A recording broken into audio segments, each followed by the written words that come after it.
To the untrained eye, the caravan industry can sometimes seem a fickle and rather topsy-turvy place.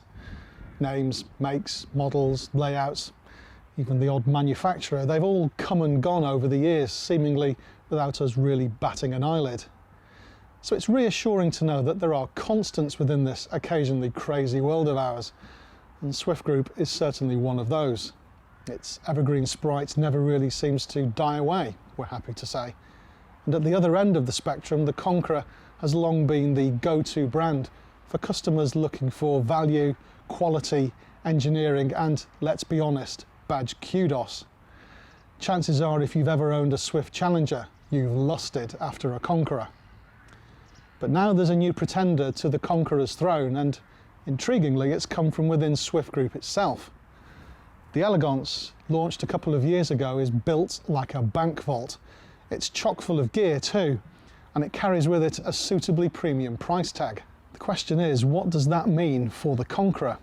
Well, we're here to test the Transverse Island Bed 645 to answer that very question.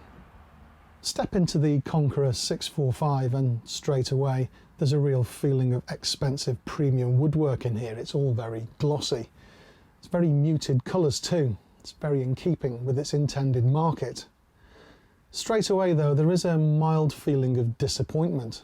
These settees, for instance, aren't really big enough to serve as single beds, although they do make up into a very good sized double. That said, it's very comfortable in here and there's plenty of room for you to kick back with your feet up and relax with a good book. It feels very bright and airy in here too, with the usual profusion of windows aided and abetted by a couple of handy little extras, specifically a panoramic roof light over the front windows and an opening Hecky 2 sunk into the ceiling. And when the sun goes down, there's plenty of reading lights as well. We do have a couple of niggles though, and one of them concerns the dresser by the door. It seems an obvious place to put your TV set, but there's no permanent mounting for one. And this plastic moulding does stand out rather.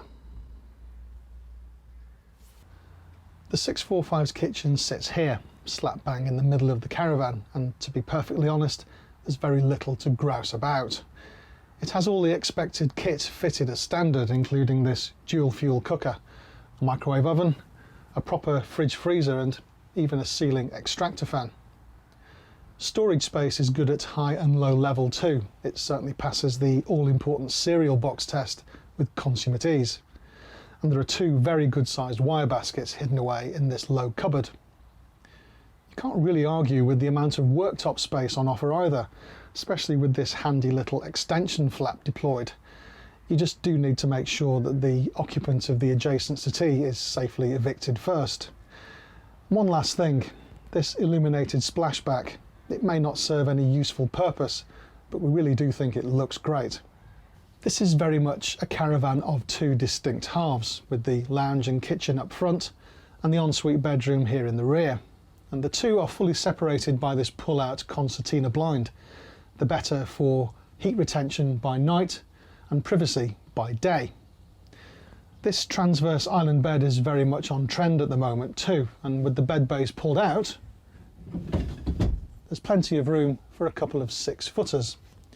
Each occupant also gets their own wardrobe, drawers, a reading light and a share of that all-important padded headboard. We doubt the resident gentleman will get much of a look in with the fitted dressing table, however. It really is very spacious indeed, although the presence of an aerial point and a power socket suggests this is a good place for your second TV too. And with the bed base pushed back, there's ample walk-through space to get through to the full-width end washroom, and that lies just behind that sliding door. The end washroom is lined with the same sort of wood as elsewhere in the Caravan, so it feels suitably warm and luxurious. There's a reasonable amount of space around the swivel loo too, and thankfully the adjacent window is frosted over. You really wouldn't believe how many manufacturers get this crucial little detail wrong. The wash basin is surrounded by sundry shelves and cupboards, and the vanity mirror is backlit and further served by a pin light overhead. These twin speakers are a bit of a surprise though. Presumably they only play chamber music. As you'd expect, the separate shower is fully lined and fitted with a couple of good-sized shelves, together with a towel drying rail and a spotlight.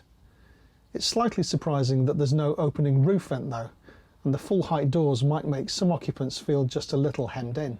At the beginning of this test we asked what the elegance offers that the Conqueror doesn't, and in essence this really boils down to one thing: the way the two Caravans are built. In truth, we wouldn't really blame you if you went for the elegance, because it really does feel like a properly premium caravan. But the fact is, it costs £3,000 more than this Conqueror, which feels pretty solid in its own right. And its layout, while not entirely flawless, is pretty much spot on overall. If £3,000 is a deal breaker for you, then we really think you won't be disappointed with this ostensibly cheaper caravan.